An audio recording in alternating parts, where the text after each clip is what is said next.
So yan, magandang umaga mga ka-RP. Ayan, namating na rin yung in-order ko sa online, yung battery, no? So, patry ko lang to kung maganda to.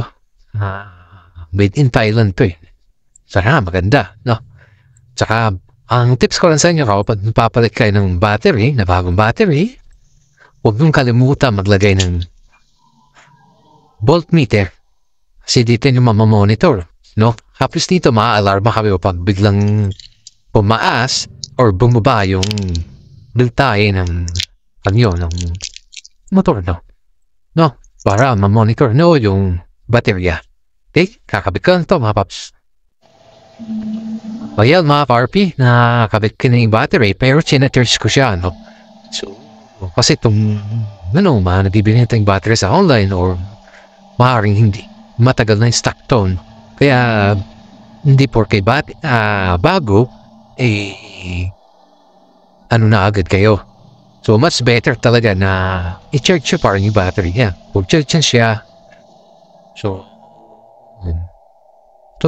ito yung gamit ko muna yung charger sa battery. So, maganda to kasi kapag full charge na siya, nag-stop na siya.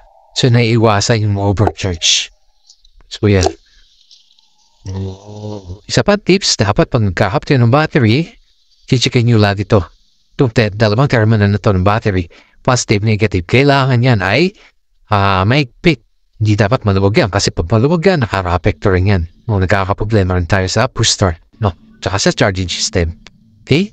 So, inulit ko, bago kayo magpalit, kapag nagpalit ka ng bagong battery, siguraduhin nyo wala kayong problema sa charging system, sa rectifier mismo.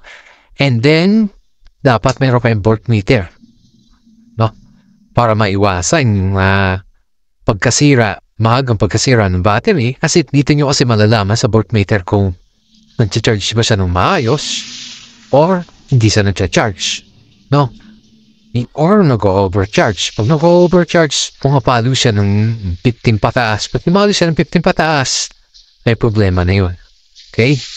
So, ito ay hindi siya naka-start. Dapat nasa 12.6 siya. O kaya ganyan. 12.8. So, yan. Start natin.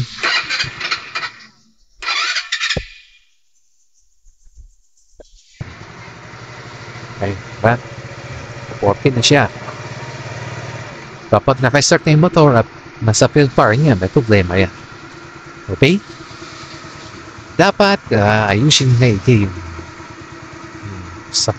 presyon sa terminal battery, tapos sa rectifier, make sure na kung problema. Okay? At meron kayong voltmeter para maiwasan yung overcharge tsaka yung low voltage battery. Kasi sayang yung battery kung masisira lang din naman. Hindi ka rin bago. Kaya dapat talaga chine-check kung maigi, kung walang problem yung charging system, papalit ng battery. Okay? So, yun ang mga paps, mga RP.